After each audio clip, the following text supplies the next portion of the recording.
बालों वाली बहू। अंजलि ने बचपन से कभी बाल नहीं कटवाए होते, जिस वजह से उसके बाल उसकी हाइट से भी लंबे होते हैं। एक दोपहर उसकी मम्मी अंजलि के बाल बांध रही होती है।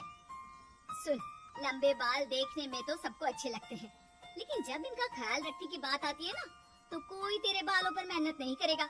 कुछ समय बाद ससुराल जाएगी, इसलिए क्यों नहीं इन्हें थोड़ा कटवा ले। कैसी बात कर रही हो मम्मी? आप मेरे साथ मेरे बालों पर मेहनत तो करती ही हो, और चाहे कुछ भी हो जाए, अब मैं अपने बाल नहीं कटवा सकती। और आपको वजह तो पता ही है। अपनी बेटी को इतना खुश देखकर उसकी मम्मी आगे कुछ नहीं बोलती। इसके कुछ महीनों बाद ही अंजलि की उत्कर्ष के साथ शादी हो जाती है। तुम्हारे बाल बहुत अच्छे हैं, मेहनत साफ दिखती है। मतलब तुम भी इन पर मेहनत करने के लिए तैयार हो? अरे मुझे क्या मेहनत करनी होगी, चलो जो भी हो बता देना, गुलाम हाजिर हो जाएगा मैडम। पति की बात सुन अंजलि हंस पड़ती है। दिन बीतने लगते हैं, सब कुछ अच्छा चल रहा होता है, लेकिन सिर्फ उसी दिन तक जब तक सिर धोने की बारी नहीं आती। और वो दिन आते ही अंजलि उत्कर्ष के पास जाती है। सुनिए ना, मैं अकेले हेयर वॉश नहीं कर सकती, प्लीज हेल्प कर दो। अरे यार, आज तो बहुत इम्पोर्टेंट मीटिंग है, जल्दी ऑफिस पहुंचना है, कल कर लेना, पक्का मदद कर दूंगा। सॉरी यार। उत्कर्ष वहाँ से चला जाता है, जिसके बाद अंजलि शैम्पू की बोतल लिए सास के पास जाकर उनसे मदद मांगती है। जहाँ अंजलि की बात सुन सास जोर जोर से हंसने लगती है। बावड़ी हो गई है क्या? तेरे बाल धोऊंगी। जब अकेले संभाले नहीं जाते तो इतने लंबे बाल किए ही क्यों? ये कहकर सास भी वहाँ से चली जाती है। अंजलि मन ही मन सोचती है, मम्मी सही बोलती थी, तारीफ सब करेंगे पर थोड़ी भी मेहनत कोई नहीं करेगा। अब अंजलि खुद ही हेयर वॉश करने बाथरूम में चली जाती है। इस बात को 3 घंटे बीत जाते हैं, लेकिन अंजलि बाथरूम से बाहर नहीं निकलती। सास बाथरूम का दरवाजा खटखटाती है। अरे ओ महारानी, अंदर घर बसाने का प्लान है क्या? यहाँ सारे काम पड़े हैं, तेरे बालों की वजह से हम क्या भूखे मर जाएं? सास की आवाज सुन अंजलि अगले ही पल बाहर निकल आती है, लेकिन सही तरीके से सिर नहीं धुलने पर उसके आधे बालों में शैम्पू और बाकी बालों से पानी बह रहा होता है। हाय नास पिटी, इतने घंटे लगा दिए फिर भी इन्हें ठीक से धो कर नहीं आई। अब क्या सारे घर में पानी पानी करती घूमेगी? अरे कहीं मुझे ही ना गिरा दियो। आज तक कभी अपने आप हेयर वॉश नहीं किया, हमेशा मम्मी हेल्प कर देती थी, इसलिए टाइम लग गया। अंजलि और उसके बालों से टपक रहे पानी का हाल देख सास अपनी ही जान बचाने के लिए बहू को दोबारा बाथरूम में ले जाकर उसका अच्छी तरह हेयर वॉश कर बालों का पानी निकाल देती है।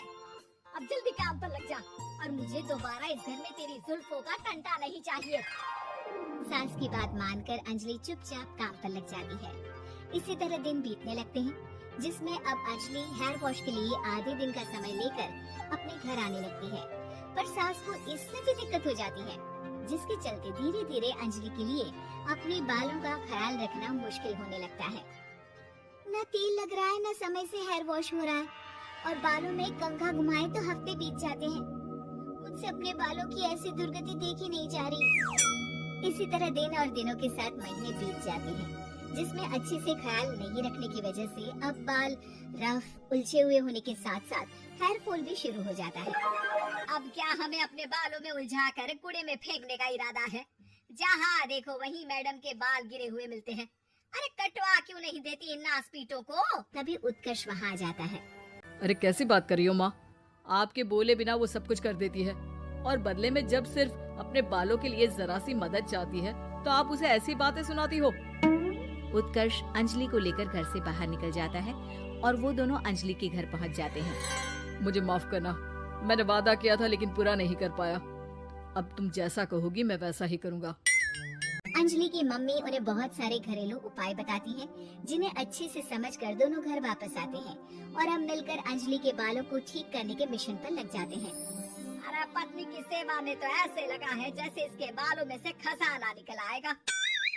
इसी तरह कुछ महीने बीत जाते हैं और धीरे धीरे अंजलि के बाल पहले जैसे हो जाते हैं। आधा सफर तो कंप्लीट हुआ, अब आधा बचा है। हाँ? कौन सा आधा? मैं समझी नहीं। मम्मी। अब अपनी मम्मी को बहू की कीमत समझाने के लिए पहले उत्कर्ष उनकी सब सहेलियों को घर बुला लेता है। और फिर अंजलि को उनके सामने लेकर जाता है, जिसे देख वहाँ बैठी सास की सभी सहेलियों का मुंह खुला का खुला रह जाता है। अरे वाह, तेरी बहू के बाल कितने सुंदर हैं। आज से पहले हमने कभी इन पर ध्यान कैसे नहीं दिया। और वैसे इतने लंबे बाल संभालना सबके बस की बात नहीं, लेकिन तुम्हारी बहू को देखकर लगता है कि ये इसमें प्रो है। वैसे बहू, लंबे बाल देवी के भी होते हैं और चुड़ैल के भी, इसलिए अपने अंतर्मन में कभी कुछ बुरा मत आने देना और इस घर के लिए लक्ष्मी का रूप बनना। अरे किस बात की, घर की आधी लक्ष्मी तो ये इन्हीं जुल्फों पर खर्चा कर देती है। सास की इस बात पर अंजलि तुरंत पैसे ले जाकर सास के हाथ में रख देती है। अब मुझे सबके सामने नीचा दिखाने के लिए पैसे दे रही है क्या?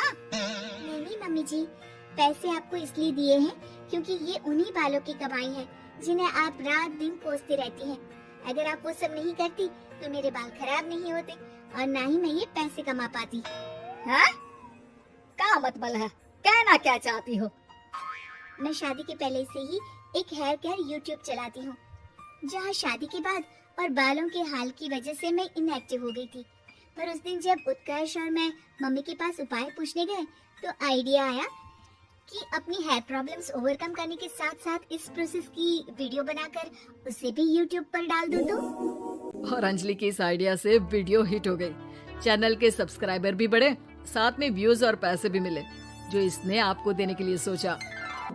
बहू की बातें सुन सास को अपने बर्ताव पर पछतावा होता है और अब सास, बहू और पति सब मिलकर हेयर केयर और यूट्यूब चैनल पर काम करने लगते हैं।